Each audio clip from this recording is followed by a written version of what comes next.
The lights are off and away they go. Extremely loose. He's managed to hold on and he missed the complete. He's crazy stuff. Side Freitas is on the grass on the infield floor. He slides through. He tags Richard Eck.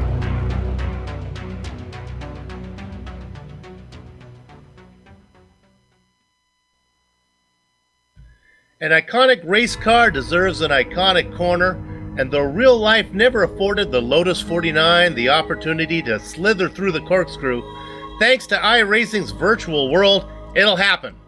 The Lotus 49 World Cup Championship, presented by Tidal Influence, comes to Laguna Seca for round 9 of 12 on the schedule that celebrates the 50th anniversary of Colin Chapman's beloved creation.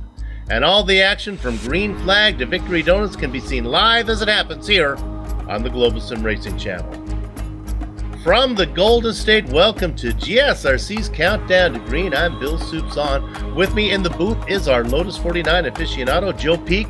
Turning the knobs and pushing the sliders is our director, Amjad Yama, with camera locations created by Dougie Beer.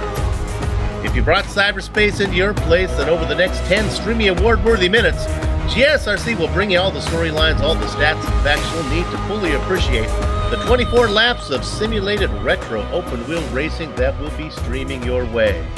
This broadcast is made possible thanks to the Tidal Influence folks, an ecological consulting firm based in Long Beach, California, that restores wetlands, saves and studies endangered species, and educates children about our environment. For more information, go to TidalInfluence.com. Now, if you missed round 8 from Watkins Glen, my words here they'll do no justice to the racing.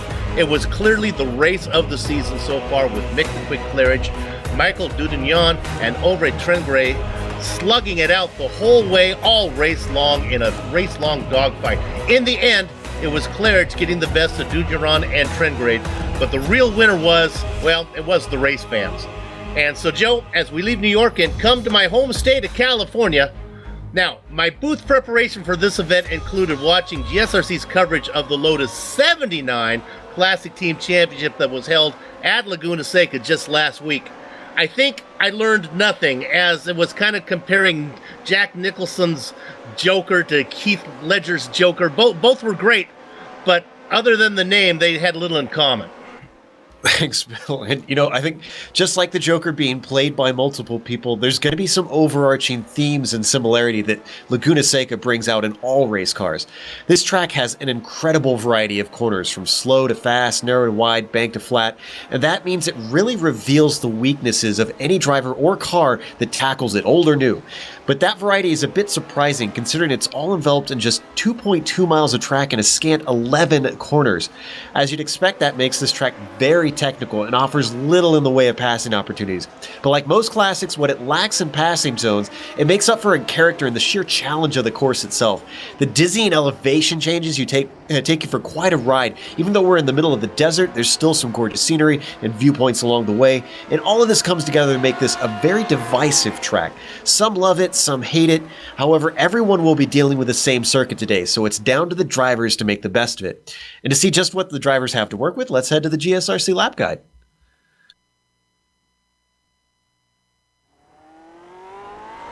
Alright, we're in the GSRC Lotus 49, so let's do a lap around Laguna Seca.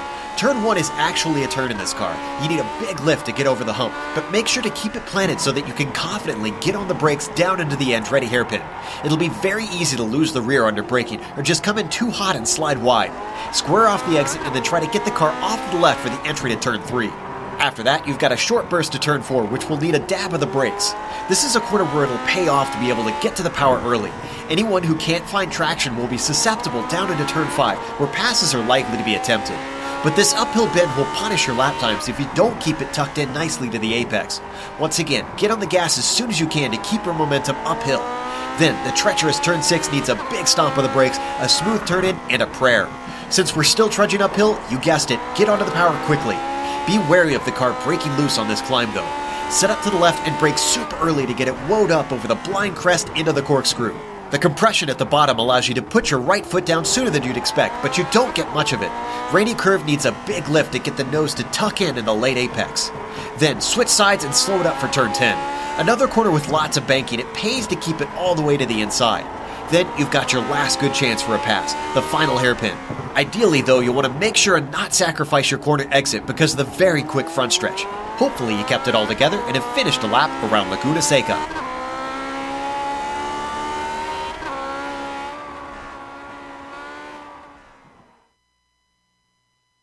A great track and another great job by my partner Joe Peak explaining just what these drivers are in for here this morning.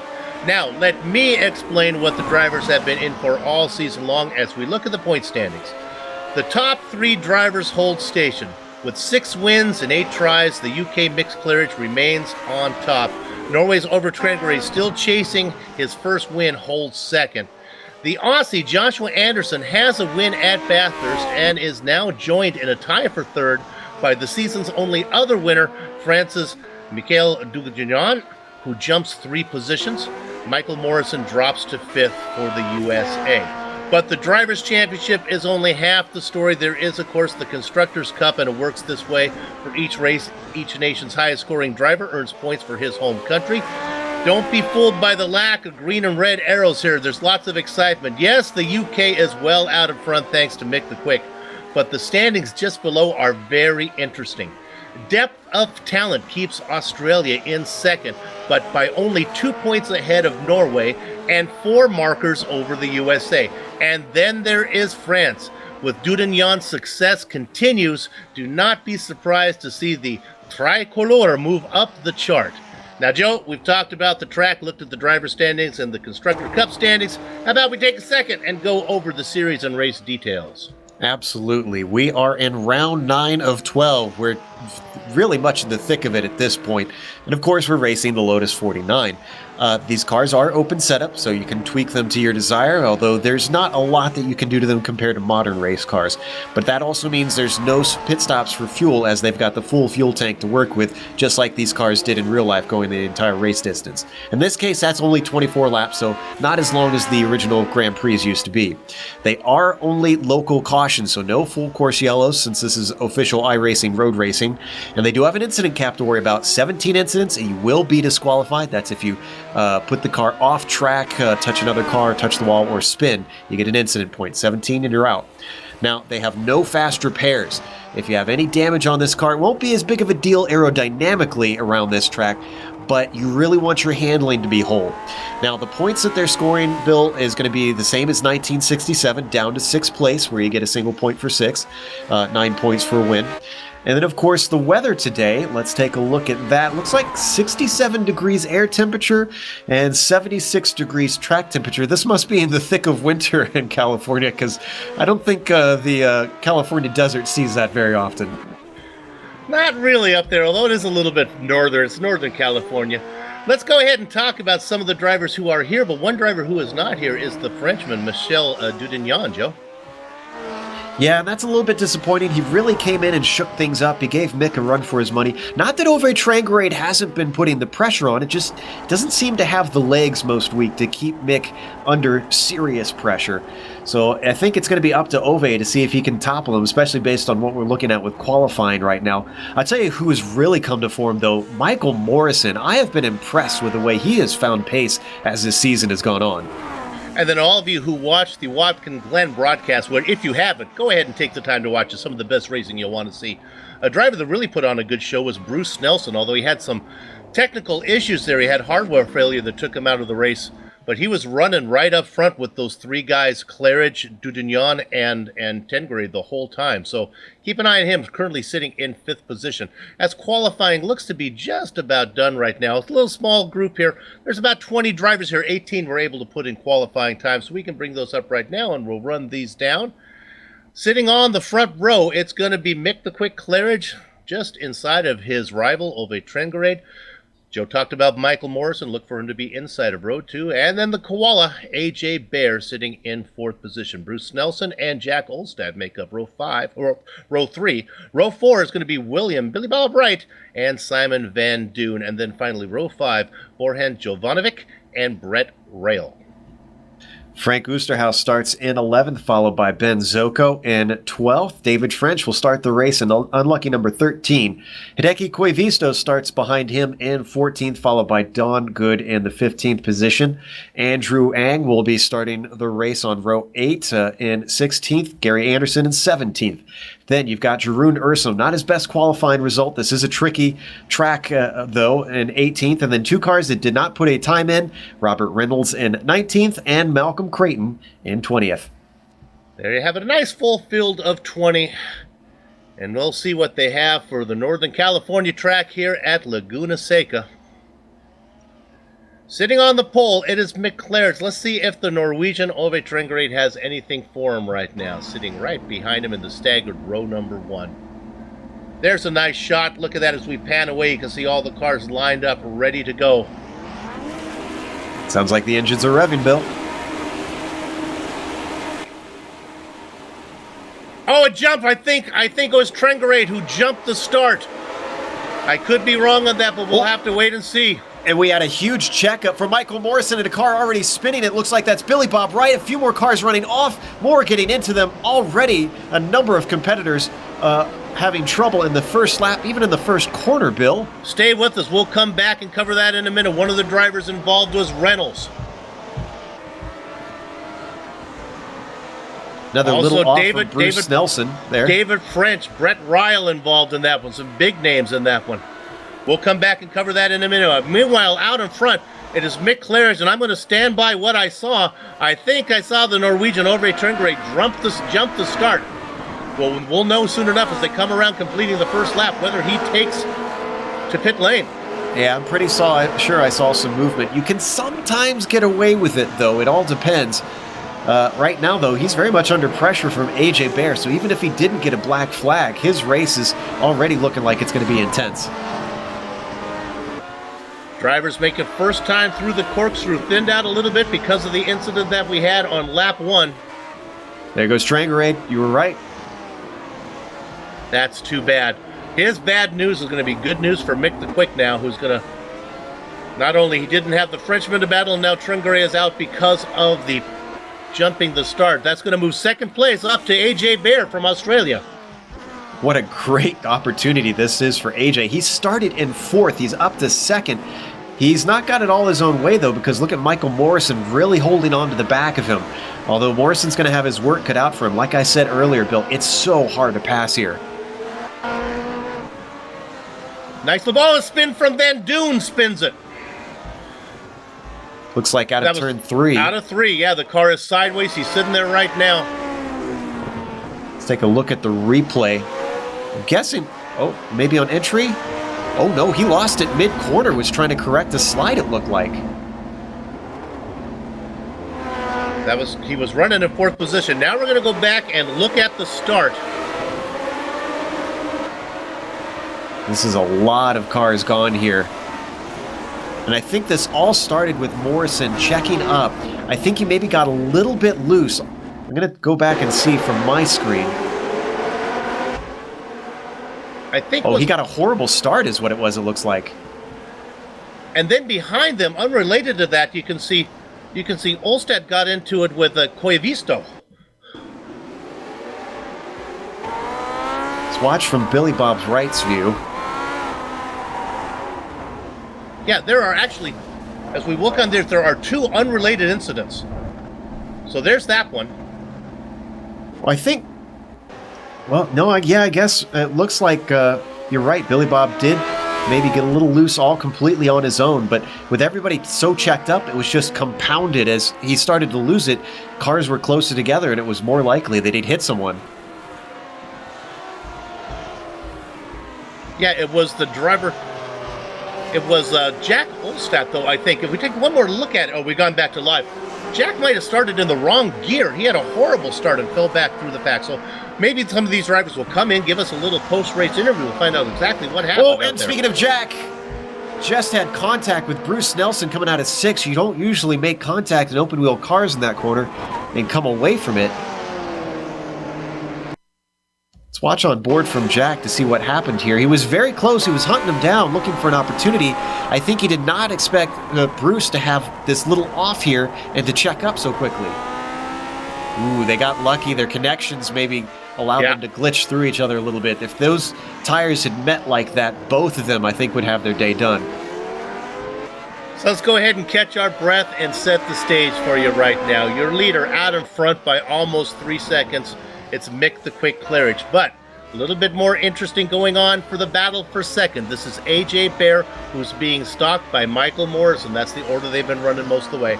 Then 4th and 5th, we just saw the little contact between Olstad and Snelson. It's amazing that Olstad was able to keep going. Same thing with Snelson and still be in that 4th and 5th spot. I guess the field must have gotten pretty spread out from that incident, and that's allowed these guys a little bit of leeway for stuff like that. Let's drop back quickly to 10th position and give a little shout out to Robert Reynolds. He is our hard charger, up 10 spots. Started 9 spots, started 19th, running in 10th. And Eng had some sort of problem. Eng's looks already a lap down. I think, yeah, that's recovering. Oh, okay, so he's recovering. But yeah, as far as Reynolds, I'm not sure if this one needs to be called the Hard Charger Award today so much as the Lucky Son of a Gun. Well, this is interesting, though, because if you look, we stay on 10th position. This is Reynolds. Then there's Jeroen Ursa. But here comes the flying Norwegian, Ove Trengrade. Gets through Jeroen Ursa now, moves up into 11th. And of all the tracks for him to have this happen, I'm sure he's wishing it would have happened at Watkins Glen last week instead, as Reynolds pulls out of the way to let him through. And let's just look at him streak away from these guys. That was a reputation blue flag there. He didn't see the blue flag, but when you have Ove Trengrade in your mirrors, it feels like a blue flag, yeah. Ursum took advantage of the opportunity and got past Reynolds, but goes way wide out of that final hairpin. Now he'll have to try and minimize those mistakes. He's close to a top 10 if he can hold on to it here.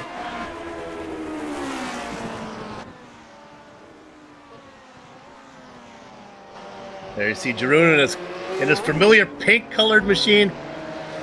The Barbie pink for his little girl. Now these, traditionally, as we switch back up to Ulstad and Snelson battling, traditionally these cars back in 67 wouldn't run sponsorship colors, Bill. They had basically national colors Right. for the team or for the driver. So I'm wondering what country had pink as their national color for their liveries? That's Antarctica, I think it's pink. Yes, there we go. I must admit, I loved it back in the days when they didn't paint them all up with sponsors. It was prettier looking cars to look at. Nice battle here. Our director has us on fourth place. Olstad being pestered by Snelson. Snelson's not super close right now, but it's actually extremely tough to get close, even in these cars. It's not the wake like you're used to in these high downforce cars that keeps you from getting close. It's the braking zones. It can be so different between the drivers, Bill, that some are a lot braver, be able to brake a lot later, that you kind of have to give a few laps to really feel out your competitor before you get right up behind them and can really tuck up underneath the gearbox. And that might be what we're seeing Bruce doing. And Joe, I don't know if you mentioned it during the video lap guide, but maybe we can stay on here with Snelson for a little while as he comes around the main straight, heading to the Andretti hairpin. That you actually have to lift. There actually is a corner before you get to the Andretti hairpin. Absolutely, and it's a scary corner. Every other car, especially modern cars, you drive that thing just flat out, you go over the crest and you try to line it up for the braking. It's more an annoyance. This car, we're going to see it here soon as we're still on board with Snelson. He's going to have a big lift, and you really have to wheel the car. It tends to like to get loose, especially once you finally hit the brakes for the first corner. Let's stay on him here down the front stretch. I'm just going to step away and you can listen to the engine. And Bruce looked nice and smooth through there. That's exactly what you want. It's a lot harder than you think to get the car coming through there clean and be fast. Is there any room to accelerate after that, or it's all just blowing for like up for half a second, Yeah. Bill? You get a little squirt, and that's really all you dare. So we've been watching that battle for fourth position. Let's check back in on second real quick. You can see that AJ Bear is beginning to distance themselves away from Robbie Morrison. About 2.3 seconds now over the third place driver. I think that's Michael Morrison out there, actually. There you go. Robbie Morrison is somebody. That's from the Autobahn series. There you go. Cover Okay. tomorrow night. All right. Coming down rainy curve. That is another one that's deceptive, because in a lot of cars you can swing in from way wide to hit that late apex. This car does not have the aero grip coming down through there that most other cars have. So you have to lift a lot more and turn in much sooner to be able to get it to turn in. Meanwhile, Ove Trangrade's still moving his way upwards. He's gotten past, he's working on Don Good right now. As Good actually lifts to let him through, but not without a little bit of a scare from Trangrade coming off that rainy corner. So he's up to 8th position, running about 32 seconds behind the leader. It's going to be a tall order to see if he can podium today. He's going to have to hope for a bit of luck, I think, because once he gets to those upper guys, they're not going to be willing to pull over like some of these other drivers are. Hideki Koivisto is up next. And how about Hideki? Usually he's a little bit farther down the order. He's running 7th today, taking advantage of some of the early incidents to get himself a good result. Just one away from a points position. That might change soon with when Ove comes up on him. And it already, wow, he gained on him quick. That was about 2 seconds, half a lap ago, wasn't it? You can see how much more brave he is through turn 6. That's what makes the difference between drivers in this car. Is the lap times is a little bit of technique, but a lot of it is down to guts. There's just some corners where if you're smooth, if you're confident, and you know what the car can handle, you can do things that other drivers can't. So a point for Norway is, well, actually, no, he hasn't got there yet. He's only in 7th, so he has to make up about 15 seconds to get to Frank Oosterhuis. We haven't really talked much about Frank running in 6th there. You see him? Yeah, Benelux driver. I'm not sure which country he's given his points to, though. See if he tries to fight for that final point-scoring spot. Creighton seems to have run into some trouble. He's in the pits right now. Let's see if I can find out what happened to him. I think our director may have found it. Possibly on the front stretch here? No, this is up the back stretch.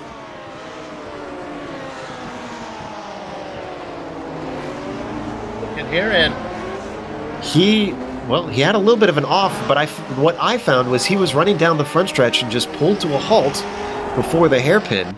He's got a little damage on the front, but it doesn't look like his car is severely compromised.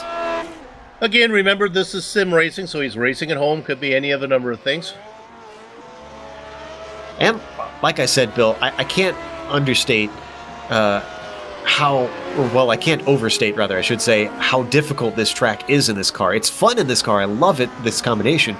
But it could be a case where if he was so far back and he was struggling trying to drive it, he just decided he didn't want to get in anybody's way. My favorite story about sim racing, I can tell this one quickly since we're watching here as we look on board at our leader, Mick Claridge, it was from Jan Koemans, who was a multi-time champion in the MX-5 World Tour. His wife had gone to work, but she left her keys in the house, locked herself out. The race had started. She's banging on the door. He made her wait till the pit window opened. Pitted the car, jumped out from behind his wheel, gave her her keys, and went back and finished the race and won. Now, we saw a car off. That was Gary Anderson in the corkscrew. And did he hit anything? No, he got hit, actually. Let's look at the replay. It looked like it was a pink car, but really not Ursum's fault. Anderson kind of stops. Yeah. Kind of parks it in the middle of the corkscrew. You're going to have to, back up a little bit more. It happened just before this. He had some trouble. Looks like he lost it under braking for the corkscrew. Easy to do up through here. He goes off course. There he goes. But then when he pulls back on, and maybe he was trying to give the time back, didn't realize that Jeroen was right behind him, punts him off. Now, Jeroen's still running 11th, though. He's right on board on the replay.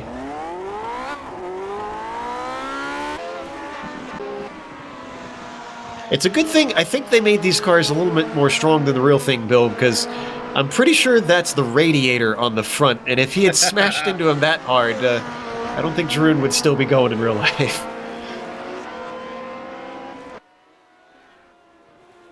Ooh, Andrew Ang had a big problem coming through the carousel, lost a position.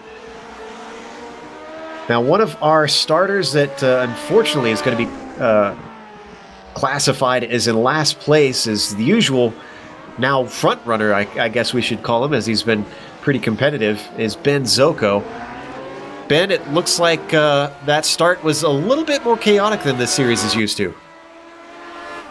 Yeah, it's a little bit chaotic up there, that's for sure. What happened from your perspective? I didn't really see much. I think someone chopped off across the front of Jack, and he had to slow up. And so I went to the side of him, and I was hugging the inside white line there with those red bollards. And I think Jack was still just trying to stay out of trouble, and he came over a little bit. And there's a bit of net code, and it just touched my right rear. I think we both had to check up again as a car spun in front of us as well. Don't know who that was, but yeah, just a bit of chaos on the front. I guess this kind of thing has to happen eventually, because I've had so many clean starts. You can't. You've got to run out of luck eventually. Yep, the racing gods can't keep you under their smiles forever. Well, commiserations, and hopefully we'll see you next week at Le Mans. Oh, I look forward to Le Mans. It's a good racetrack. Bill? Before we let you go, how has your week gone so far? Is this the only race you've raced in, or have you put in do you have some better results early on in the week? Yes, certainly. I also host a similar league to this running in the official series, which is the Tasman Cup, which is 9:30 GMT and 7:30 PM local time here, Australian Eastern. And I finished on the podium, I think, in that race. We don't get as many numbers out there at that time, but if anyone's listening and they'd like to do a Thursday morning race, it's good fun. We usually have Mick and Michelle join in on that one, so if you want to race the big boys, come along on Thursday. Okay, well, have a good rest of your day over there in Australia. I know it's early Monday, so enjoy the rest of your Monday. Thanks, guys. Thanks, GSRC. Thanks, Tidal Influence. There's a true racer. Not only thanks us, but thanks the series sponsor as well. And Bill, I don't know if you've been watching on screen, but this battle for second is getting pretty hot. Yeah. Morrison really piling it on to AJ.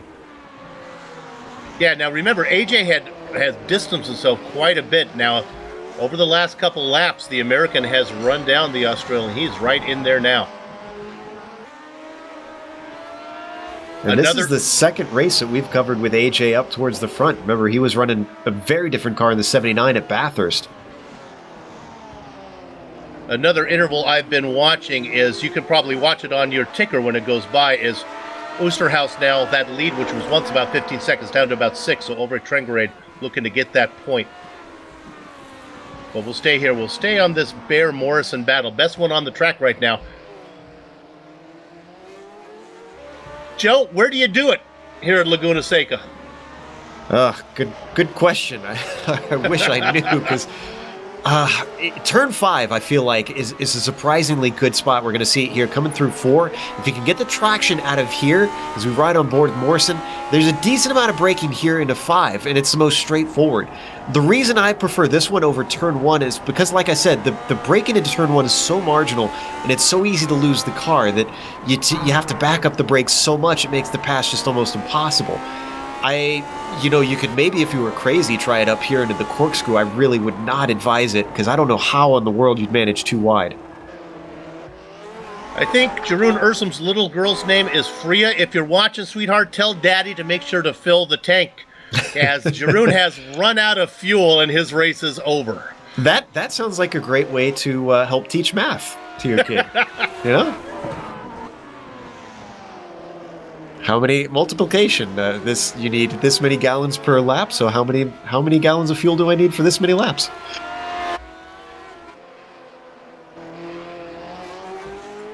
Well, one of the things, though, doesn't this use an old system of it's imperial gallons, so it's not even regular gallons.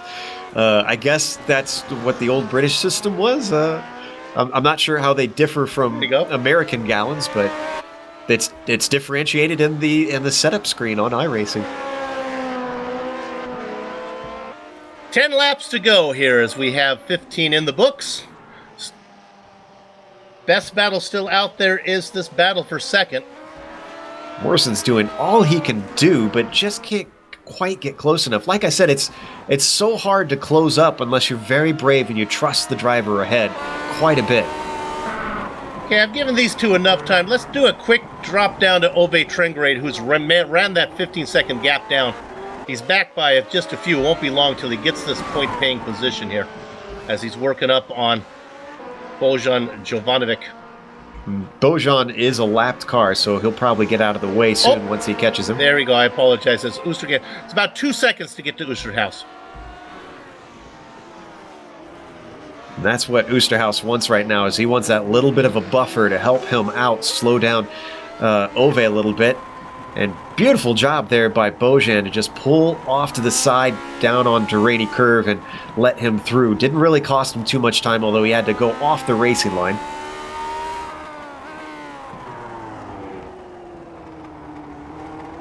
All right, next up for Ove is that points position. Let's see if he can do it within 9 laps. Speaking of 9, that's the same amount of drivers we have still on the lead lap, last one being Don Good. And despite that early incident, we still have 15 of the 20 drivers out there, so it's good to see that we've got this many able to continue. I wonder if maybe the damage wasn't as bad as many had feared that they got from the contact in that first lap, Schmazel.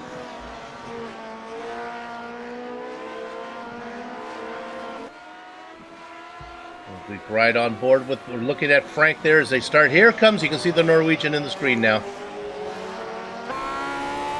Starting to gain on, but let's go to second place because Morrison is starting on the attack now. Oh, he is right there. Gonna see AJ stay defensive down into the final corner, but this could is be gonna a be mistake. good. Yeah. Oh, but he had to check up. Oh, that was incredibly smart by AJ. He kept it tucked nice and tight because he knew that Michael was going to try for the over-under. Completely ruined his momentum. That probably won't sit well with Morrison, but I call that some incredibly smart driving. That was clever. Yeah, actually, Morrison was probably actually too close. If he was back another couple car lengths, he would have had the momentum. But then, of course, Bear wouldn't have taken that line. So AJ proving he's not just a fast driver, but a very clever one as well as we ride over the shoulder of Morrison coming up turn 5 here. Let's go back to Oosterhuis real quick because I think Trengerade is about to get this done. I think he's going to have a little more success than Morrison did on Bear. They work down into 4. Joe, they're coming up on your corner. I was going to say, let's see if he takes my advice. He gets a good run off of it. There's not really much draft to speak of, but Oosterhuis is not going to give this points pain position up. He stays defensive.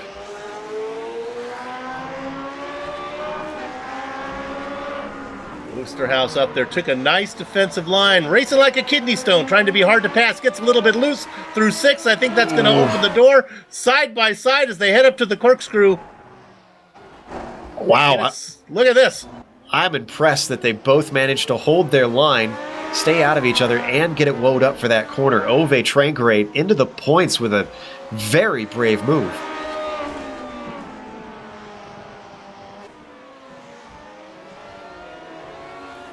Let's watch that on board.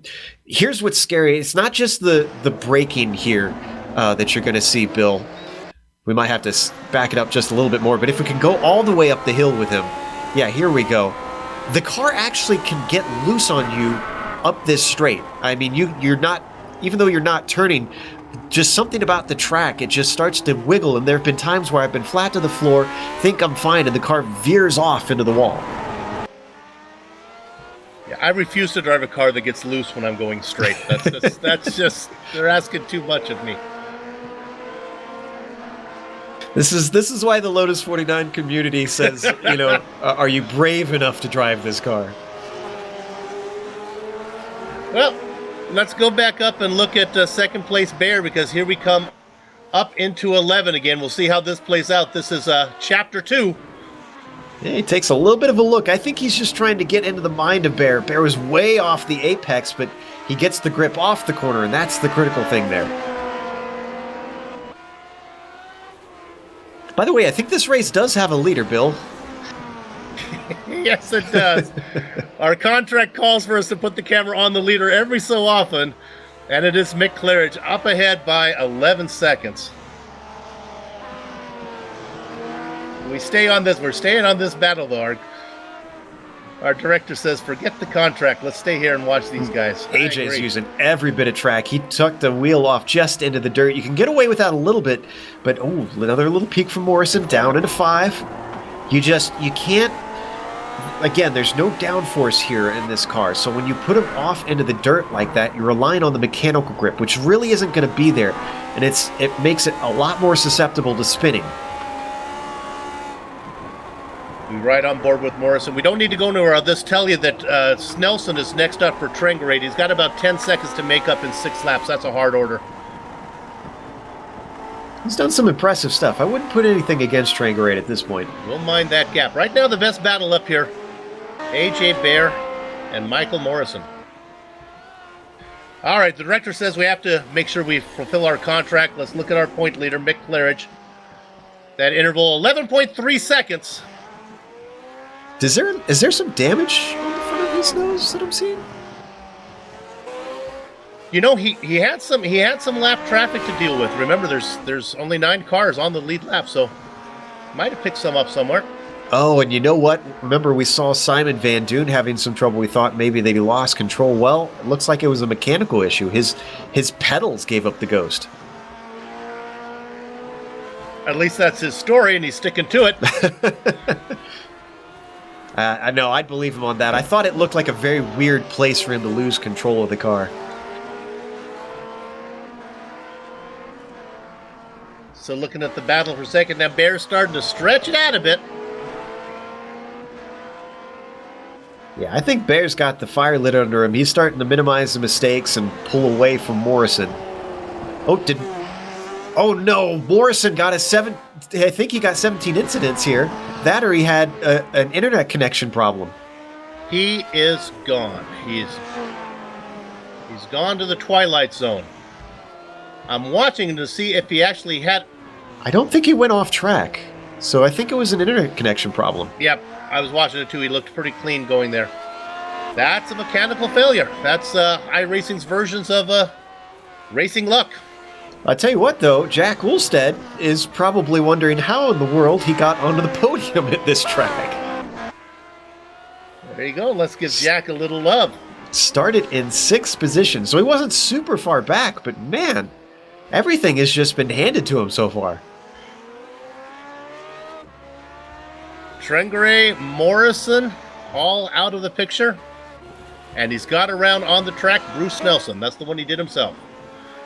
Well, Bill, do you know any good jokes? Because that unfortunately undid our last good battle with Morrison leaving the universe there. Yeah, I think we're going to have a hard time here filling for these last 4 laps. So Nelson is about 10 seconds up. We'll see if we can find a battle anywhere else on the track.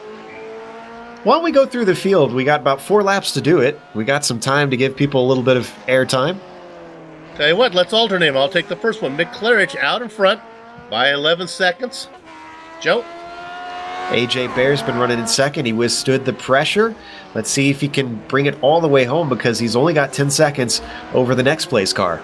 We talked about Jack Ulstad's podium position, qualified 6th, up 3 spots now into 3rd. Bruce Nelson hasn't had the best of days, but he's still holding down 4th place, and he's not under threat from anybody. He could still get Ulstead because he's only 4 seconds behind. The Norwegian Ove Trengere qualified 2nd.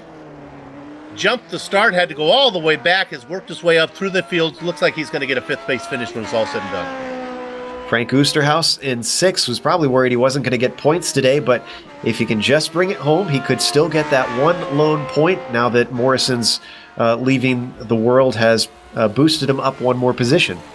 Last car on the lead lap, Hideki Koivisto. Hey, viewers, nobody gets to drink on that one as I got it right. Started 14th, up 7 spots. Even a blind squirrel, Bill? That's right. So in 8th position, Don Good. First car a lap down right now. Haven't seen a whole lot of Don, but that's why we need to do these run-throughs. I tell you what, he is punching above his weight today. That number 18 means he's 18th rated on iRating. He's going to finish 8th today. That'll help him.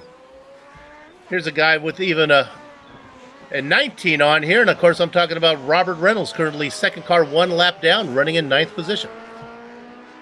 Gary Anderson rounds out the top 10, which really doesn't mean a whole lot other than bragging rights, but number 15 car has managed to sneak himself up to that little position on track. Now Michael Morrison still comes in at 11th, but the last car on the track racing out there, I believe, is going to be Andrew Eng is actually going to get that spot. Is Morrison back out there? No, well, he's gone. We've got other cars racing behind him because Jeroen Ursum is back out. He's got it towed back into the pits, and his daughter has refilled his car. Yeah, so I think Eng, I'm showing him in 12th, and then Ursum in 13th. 13th. There we go. Then David French has 14th position. He's got about 52 seconds back to the next driver, Joe. Bojan Jovanovic in 15th as he actually just went past Malcolm Creighton, I believe, before he was behind him. And then we've got one more build, but I think he got involved in that first incident, and it looks like actually he's only just coming out now. And Brett coming out 21 laps down, just hoping to get a little attention, is Brett Ryle. That's funny. Absolutely was watching the broadcast, decided to bring the car out on track. That is very funny. Well, white flag is out. Mick just crossed the line, so one more to go. This will be his 7th win in 9 tries. Of course, I'm talking about the UK driver Mick Claridge. His biggest rival, Ove Trengere, jumped the start. Probably had more fun working his way through the field, getting fifth, than he would have just chasing Mick all the way around. But Ove probably said, I had something for Mick today. Didn't get a chance to show it. Judging by the times, he's about 35 seconds back. A little while ago was 32. Some of that was probably due to him trying to overtake cars, but it doesn't seem like he's been gaining on Mick. And we look at Claridge now. Mick the Quick working his way through the corkscrew. One more lap car in the form of Koivisto. Koivisto going to hang on there and not lose that lap. If he can just hang on for one more corner, Koivisto can have the honor of finishing on the lead lap, and I think he'll have enough to do it as they work their way through 11. Claridge very sympathetic, going to let Koivisto keep that lead lap finish. Give round number 9 to Mick Claridge. How about a nice second place for AJ Bear? He had to work for this one, and he's done it starting from the 4th position up to the podium. And Jack Olstadt's going to get that, I think is going to be Jack's first podium of the season. I could be wrong on that, but if memory serves, I think that's it for him. Bruce Nelson will just round out the lead lap cars here. Bruce Nelson able to hold off Ove Trengere, although Trengere was able to get that lead down to about 4 seconds. Frank Osterhaus, and then of course we saw him making his way all the way around to complete it will be Hideki Koivisto. Ove moved up to 5th. Oh wait, that was from Morrison. Excuse me. Yeah. I forgot about that. That is a good point, though. He was looking for 1 point. He picks that other one with Morrison leaving. Okay, what we're going to do right now on the Global Sim Racing channel, we'll take a short break, but don't go far. We'll come back, run down the entire finishing order, talk to some of the drivers, and then close up shop. Back in a few.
Welcome back to the Global Sim Racing Channel's coverage of the Lotus 49 World Cup Championship presented by Tidal Influence. Round number 9 from Laguna Seca. Let's go ahead and give you your finishing order.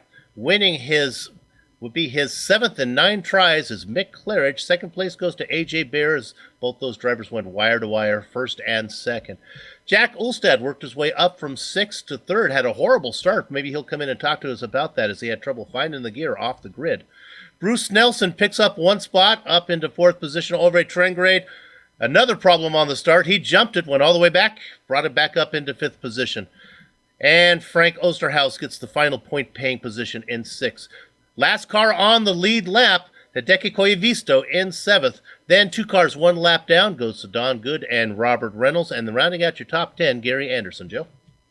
Andrew Ang was just outside of that in 11th, and Jeroen Ursum, despite having to come in for fuel, which actually did happen back when they raced in the day, he did come in 12th. Michael Morrison, disappointment for him, coming home in 13th, with David French in 14th. Bojan Jovanovic in 15th, followed by Michael Creighton, who finishes in 16th today. Simon Van Dune's pedals gave out, and that puts him in 17th. Brett Real, who popped out of the pits just to get himself some screen time, came home in 18th. Billy Bob Wright, 19th. And Benjamin Zoko, the Australian, rounds out the field.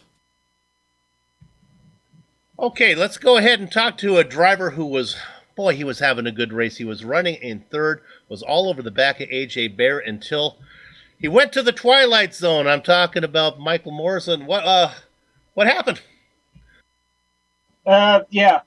Intermittent internet issues for a win. Yeah, I think it was about lap 20 that finally it kicked me out, and it was all of a sudden because I thought A-Gate disappeared because he's in Australia, and you often have ping issues when you're racing Australian drivers since they're usually in European and American zones. And and then a couple corners later, I realized it's actually just me and no internet. So yeah, and on the start, it wasn't really Jack that had the bad start. It was me, and I literally just backed up everyone behind me.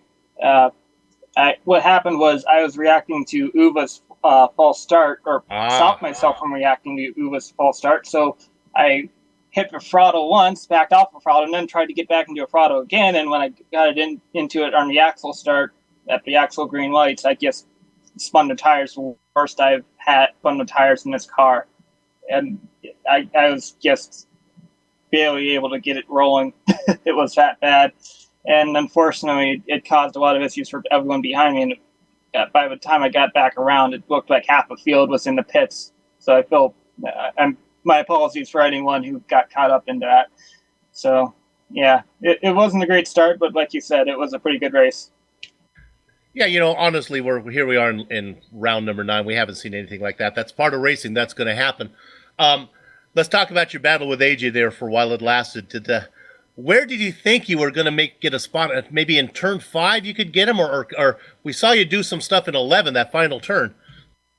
Yeah, it was turn 11. I thought I had it all thought out, but I was going to do the Swiss back on him, but he defended it perfectly. He braked early enough, but not too early that I can change my mind on what I was going to do. And he held a really tight line, and I just could not get back under him for the Swiss back out of a corner. So, yeah. And it was, like you said, turn 5 was another opportunity where I thought about it, but I hesitated. And when it was only after I hesitated, I realized that he was also backing up the corner just in case I was diving in. It would have been I felt like it was going to be a borderline dive bomb if he ended up braking at his normal point. So I backed out of it, and I regretted it immediately because I realized he was also braking at the same time I did, backing out of it. So just a bit unlucky with that as well. And it wouldn't have made a difference in the end because I still would have had the internet issues. So unless the butterfly effect somehow made the internet not stop working because I passed him. Well, not your best day today, but we have 3 more rounds to go. Good luck when we go to France. Yep, thank you. Michael Morrison was running up front for a while. Joe, who you got? Well, it looks like we have our winner waiting to talk to him. Unfortunately, it didn't seem like there was as much excitement for him this round as there was last time. Mick, with Ove jumping the start, it looked like it was smooth sailing for you all race. Oh, hi, Joe. Yeah, God, that was all lined up to be a really tough race, Uwe was really fast. You could see in qualifying how close it was. But yeah, I actually reacted to his jump start, and I thought I'd jump the start as well. But just lucky, really. I wouldn't have been able to keep up with him today. I'm not really well enough to drive. I saw your little note that you had sent me on that. What had changed between then and now that you felt good enough to try to make the race distance? Yeah, just boredom. Just sat indoors. I'd done an hour's practice, and I just thought, hell, let's just try. But yeah, I had a race with the guys earlier, and Michelle was there, and I just couldn't keep up. I was nowhere near him, and Uwe was all over me. If I'm under pressure when I'm like this, I just can't drive at all. So I was lucky, really. Well, I was going to say, I bet you're happy that you acted on that whim. You came out with another win today and was able to cruise to victory. Le Mans is going to offer a lot more in the way of drafting opportunities and places to pass. Are you worried about that being a harder challenge, trying to take away the win there? It's a tough track, and we're using the chicane layout this season. It was actually a mistake. We meant to put in a no chicane layout, but we got the chicanes. So it's new. We haven't run there on that layout, but after Mulsanne Corner, it's all going to be the same on the last lap. I think if everyone's close enough together, it's all going to be a last lap battle to the win, and it'd probably be any one of 5 guys. I wouldn't doubt that, and I'm looking forward to seeing that one. Well, congratulations on another win, and we'll see you next week. Thanks, Joe. Cheers. As Mick Claridge, our winner today, Bill, and it looks like we might have Jeroen Ursum here to talk to us. Jeroen, in my racing notes, I don't have the name of your little girl off the top of my head. Is it Freya? What is your daughter's little name? My daughter's called Femke. Femke, there we go. I encouraged her to remind Daddy to fill the tank. Apparently, had little issues with that, huh? I'm very glad she's already in bed. Yeah. Well, I hit someone going down to corkscrew, and then one corner after that, a light was flashing on my dash. So I was, oh damn it, I've got damage or something. I've got to cool the engine, drive slowly. I already had 4 incidents from the start, 4 incidents in that. So I was also keen on keeping my incidents low. Yeah, you were up but there. Then 2 laps later, the car, it stopped. So apparently that lamp was not for the engine, but for the fuel. You cut out a little bit, but we got the gist of that story. That was nice. You had worked your way up to 10th, though. As I know, top 10 surprise for you. You had a good run going. Yeah, I was going for a top 10, and I would have made it with enough fuel. Yeah. Yeah. All right. Well, man, it's always great to talk to you. Good luck when we go to France. Yeah, thank you. I need it. Okay, Jeroen Ursum. Had a good run going. You're going to get a 12th place. Finished in the top dozen. That doesn't quite have the same ring to it as a top 10, does it, Joe? Not really, unfortunately. All right. I think that's going to wrap it up for us, and we'd like to thank everybody. Too bad we didn't get Jack Olstead. Joe, before we go, let's talk about this start. That there were a lot of issues going on. You want to go over all the things that we figured out that went wrong during that start? Yeah. I was realizing as we were listening to those interviews, usually the starts on iRacing, just about every car is not super eventful, at least the initial go of the green. But in this one, we had Ove who jumped it. We had Michael Morrison who had just a plain old bad start. And then you had Jack whose shifter borked on him. So 3 cars in a 20-car field had a horrible start, and that seems to be, a big part of what caused what was just a really bizarre and chaotic set of incidences in that first corner. Another way that iRacing simulates real-world racing. You never know what's going to happen. Anything can happen in racing. Hey, thanks to Jack Olstad and Benjamin Sokol for promoting and organizing the Lotus 49 World Cup Championship. Thanks to Tidal Influence, an ecological consulting firm based in Long Beach, California, that restores wetlands, saves and studies endangered species, and educates children about our environment. For more information, go to TidalInfluence.com. Joe? Thanks to the software and hardware that we use for our broadcast. You can see those listed on your screen. And additional thanks to our musical contributors, Eric Ekholm and Casey Lalonde. If you look on your screen, you can see where you can find their websites and how to get their music. Next race, we mentioned Le Mans with the chicane layout. Unusual for this series, obviously not what they intended, but I still think there should be plenty of drafting down that back straight. That will be on May 21st at 5:30 p.m. Eastern. Don't miss that. If you like like to find out more about GSRC, you can find it at globalsimracingchannel.com and we're also on Twitter at GSR Channel and Facebook at /Global Sim Racing Channel. Finally, on behalf of the man whose voice you just heard, Joe Peak, our director Amjad Yaman, and our camera artist Dougie Beard, I'd like to thank all of you, the viewers, for watching. With that said, we're off to have fun storming the castle. So until next time, race clean, race hard, and we'll see you on the track.